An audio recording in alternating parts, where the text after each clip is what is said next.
Chegamos ao final de X-Men 97 e ele nos trouxe várias respostas do que nós podemos esperar para a segunda temporada. Nós agora sabemos quem será o seu grande vilão, o Apocalipse, e como Gambit vai acabar retornando dos mortos. E os X-Men, para onde que eles foram parar? Será que tem alguma explicação? Isso e muito mais nós vamos conversar no vídeo de hoje, na nossa última análise do último episódio de X-Men 97.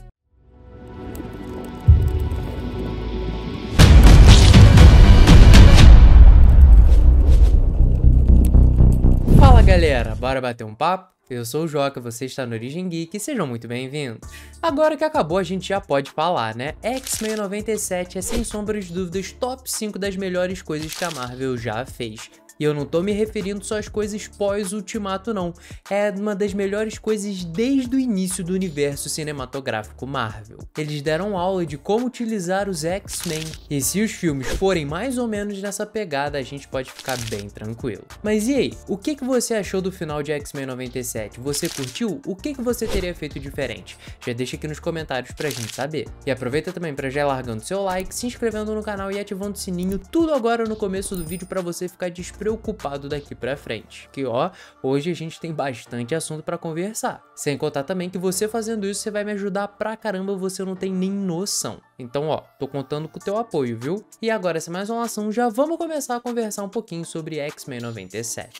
Cara, logo de cara eu vou começar falando da cena pós-créditos porque ela acabou nos trazendo de volta o Apocalipse. Se você é uma pessoa que tá acompanhando todas as análises que eu trago aqui no Origem Geek, você tá careca de saber que o Apocalipse iria aparecer sim no final dessa primeira temporada. Eu já venho cantando essa bola há bastante tempo porque ele tem relação direta com o renascimento do Gambit, bem como nós vimos nos pós-créditos. E acabou sendo bastante interessante como eles resolveram introduzir esse grande vilão novamente nessa série animada, porque sim, ele já tinha aparecido lá na série original dos anos 90 e acabou fazendo seu retorno nesses pós-créditos. E ele acaba aparecendo em Genosha nos tempos atuais. Nos tempos atuais eu tô falando isso porque os X-Men, como a gente viu, acabaram viajando ao longo do tempo e cada parte da equipe acabou aparecendo num canto. Mas isso que nós vimos nos pós-créditos é ambientado nos dias atuais da série. O Apocalipse acaba chegando lá em Genosha em meio de toda aquela destruição e acaba se lamentando de toda a tristeza, de toda a perda, de todo o luto, de toda a morte que aconteceu. E essa escolha das palavras foi muito interessante porque o Gambit, quando renasce lá nas histórias em quadrinho, ele acaba voltando como um dos 4 cavaleiros do Apocalipse, isso por vontade própria, ele não foi forçado a nada, e ele acaba recebendo a persona de morte, então acabou sendo muito legalzinho esse easter egg que eles meteram do Apocalipse se referindo à morte, bem com a cartinha na mão. Só que aí que tá, quando o Gambit acabou se transformando num dos 4 cavaleiros do Apocalipse, ele acabou fazendo isso depois de toda a destruição causada pela Feiticeira Escarlate lá na Dinastia M, quando ela apagou mais da metade dos mutantes, ela acabou quase extinguindo a raça mutante. E o Gambit, vendo uma oportunidade de reerguer a sua raça se aliando ao Apocalipse, ele foi lá e o fez, se tornando a morte dos seus 4 cavaleiros do Apocalipse. Só que na série nada disso aconteceu, a Feiticeira Escarlate não foi a responsável pelo extermínio mutante que nós vimos, foi o Bastion. Só que parece que o Apocalipse vai ser sim o responsável por trazer o Gambit de volta à série animada. Só que aí fica aquela questão, será que o Gambit vai trabalhar querendo estar do lado do Apocalipse? Ou será que ele vai ser forçado a fazer isso e todas as suas memórias vão ser apagadas? Vamos ter que esperar pra ver. Mas seria muito interessante nós vermos um Gambit totalmente perdido, sem se relembrar de nada, e com a vampira também chorando por ele, tentando trazê-lo de volta pro lado deles. Seria um arco bastante interessante na segunda temporada, mas já é algo confirmado que vai acontecer, o retorno do Gambit como um dos 4 cavaleiros do Apocalipse. O Apocalipse, como eu falei pra vocês, não é nenhuma novidade no universo das séries animadas da Marvel não, porque ele já tinha aparecido na série animada dos anos 90, onde ele foi visto por último no episódio que ele acabou sendo derrotado pelos X-Men e sendo mandado para um plano astral, onde ele obrigou o Fabian Cortez a ir atrás de um novo corpo para ele conseguir sair daquela prisão, coisa que acabou não dando certo.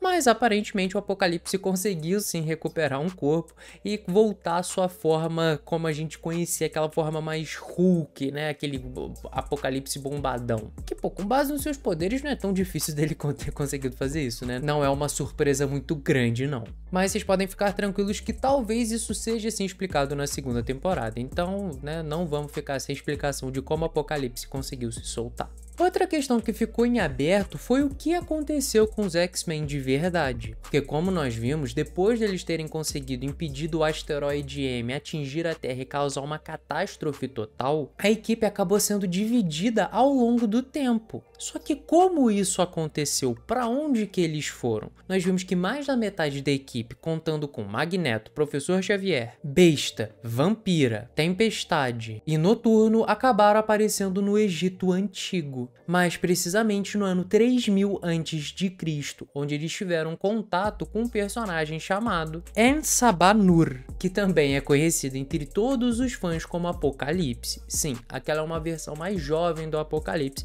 e deu pra perceber bastante isso na sua aparência, né? Já o restante da equipe, que no caso é o Ciclope e a Jean Grey, acabaram aparecendo no futuro, mais precisamente em 3960 depois de Cristo, onde eles se encontraram com a mãe Askane, a líder do clã Askane. E antes de qualquer outra coisa ter acontecido, eles foram interrompidos pela versão mais jovem do Nathan Summers, o filho do Ciclope e da Jean Grey, da Madeline Pryor, né? Mas é a Jean Grey junto lá. Ela se sente a mãe dele, então ela é mãe dele também. Mas a questão que fica é: quem que foi o responsável por essa viagem no tempo dos X-Men? Bom, nos quadrinhos, as duas vezes que a equipe acabou viajando no tempo teve relação tanto com a Fênix Negra quanto com o Besta. Mas daqui não é nenhum desses dois casos, né? A Fênix sim acabou fazendo seu retorno nesse episódio, mas a Jean Grey não acabou perdendo seu controle. E o Fera também, né? Não teve nada a ver com isso. E ficou meio que implícito que quem teve a responsabilidade por essa viagem no tempo dos X-Men foi sim o Apocalipse. Isso não seria nenhuma novidade, já que o vilão já foi visto utilizando viagem no tempo nas séries animadas. O que nos basta é esperar para saber qual que vai ser o tipo de conexão dele com o tempo, mas eu acredito sim que foi o Apocalipse o responsável por tudo isso. E o final de X-Men 97 não apenas nos indicou o que vai acontecer com Gambit, com o retorno desse personagem, mas também com o que nós podemos esperar qual que vai ser o arco principal para a sua segunda temporada, que já foi confirmada, que no caso vai ser a Era de Apocalipse. Nas histórias em quadrinho, Gambit acaba se tornando um dos 4 Cavaleiros do Apocalipse, não na Era de Apocalipse, mas sim na saga chamada Sangue de Apocalipse, se eu não estou enganado, onde o grande vilão está em busca de trazer a vida novamente, de ressuscitar mais uma vez toda a raça mutante. E é por isso que o Gambit acaba se aliando a ele de uma maneira totalmente voluntária. Mas não parece que é isso que a Marvel vai acabar seguindo nessa sua série animada. Parece que eles vão fazer uma leve adaptação na Era de Apocalipse. Eu acho que vai ser interessante pra caramba de nós acompanharmos. E não seria uma surpresa também eles fazerem uma adaptação dessa, né? Eles acabaram misturando o ataque em Genosha com o Bastion, coisa que não necessariamente acaba tendo um link. Quem foi o responsável por todos aqueles ataques foi a Cassandra Nova, então não seria nenhuma novidade a Marvel acabar adaptando bastante um novo arco. E o que nos indica mais isso ainda são os X-Men lá no passado tendo encontrado a versão mais jovem do Apocalipse, o En-Sabah-Nur, e também o clã Askane tendo resgatado o Ciclope e a Jean Grey lá no futuro do domínio do Apocalipse, porque a gente não sabe muito bem onde que eles estão naquele futuro. Lá pode muito bem ser governado pelo Apocalipse, eu não acharia nenhuma novidade, tanto é que apareceu lá no início, lá na intro, o Cable tendo um conflito com o vilão. E geralmente eles acabam passando algumas cenas do que nós podemos ver, de algumas coisas que nós podemos assistir, de algumas coisas que vão acontecer, de personagens que têm algum certo tipo de link.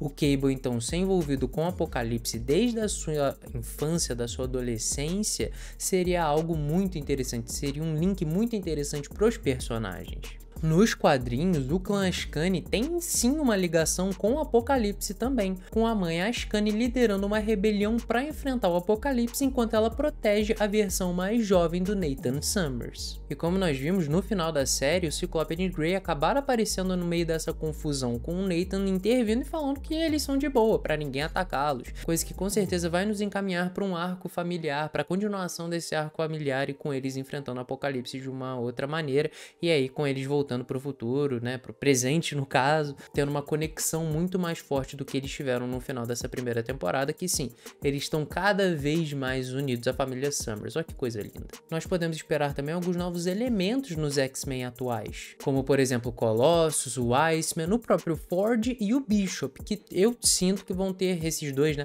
vão ter uma forte influência no retorno de todos os X-Men, tanto os do passado quanto os do futuro para o presente, para eles conseguirem enfrentar de vez o Apocalipse. E vou falar para vocês que talvez o Apocalipse não seja o único vilão apresentado nessa segunda temporada, e tem um personagem extremamente poderoso pra caramba, que é a fusão do Charles Xavier com o Magneto, que pode estar chegando também. Porque como nós vimos ao longo desse episódio, o Charles e o Magneto tiveram um confronto psíquico, onde foi nos dito que seria muito perigoso ser interrompido, porque senão a mente do Magneto poderia explodir juntamente com a do Xavier, e os dois poderiam surtar ou até mesmo morrer. E esse acaba sendo o caminho nos quadrinhos para a criação de um dos maiores vilões dos X-Men, que no caso é um Onslaught. Ele é extremamente poderoso, ele é uma fusão do Magneto com o Professor Xavier. Então imagina só os dois poderes juntos, cara, é uma coisa de louco. Muito provavelmente ele vai acabar crescendo no segundo plano, até mesmo para não tirar o peso do Apocalipse.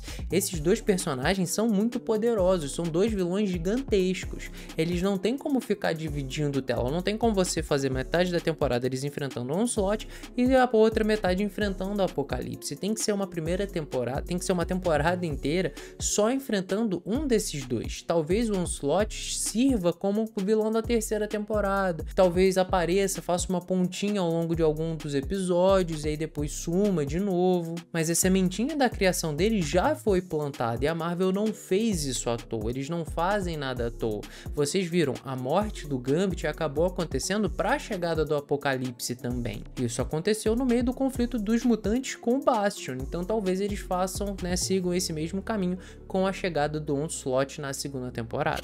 E no final de tudo, o que o final de X-Men 97 realmente nos mostra? Talvez a gente esteja prestes a enxergar uma nova versão do Magneto, que ao longo dessa primeira temporada estava em busca dessa sua redenção, estava em busca de se tornar um herói, de honrar o sonho do seu grande amigo Charles Xavier.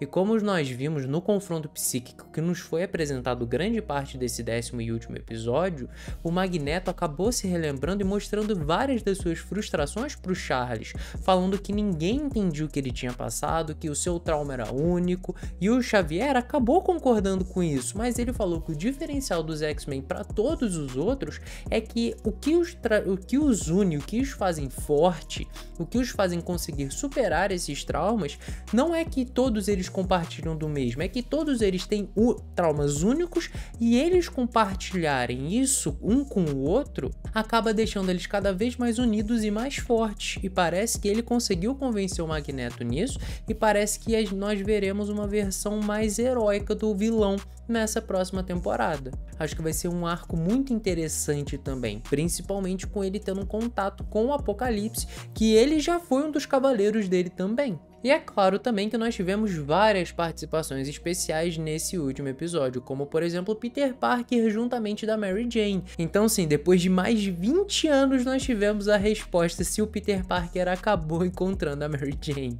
Porque a sua série animada, a última vez que nós tínhamos visto esse Homem-Aranha, havia sido juntamente da Cassandra Webb, porque ele estava querendo encontrar a MJ de alguma maneira. Então nós vimos hoje sim que ele acabou encontrando. Nós tivemos também o Doutor Estranho aparecendo, o Capitão América junto do Homem de Ferro, o Senhor Fantástico lá com o Morfo virando ele, o Demolidor, enfim, a expansão do universo animado da Marvel já começou. Talvez nós podemos sim esperar ver uma série, quem sabe, do Demolidor, do Doutor Estranho, dos Vingadores, uma continuação, quem sabe, da série animada do Homem-Aranha, que já está sendo bastante pedida pelos fãs. Mas vai ser muito bacana, foi muito bacana ver todos esses cameos aparecendo. E aí, qual foi o seu favorito? Já deixa aqui nos comentários pra gente saber, e eu quero saber também quais são suas expectativas para a segunda temporada de X-Men 97. E se você ainda não largou o seu like no vídeo de hoje, se inscreveu no canal e ativou o sininho até agora, faz logo essas 3 coisas, estou contando com você, não perde mais seu tempo e vem fazer parte da família Origem Geek. Mas é isso, eu espero que vocês fiquem bem, um forte abraço em todos vocês e falou!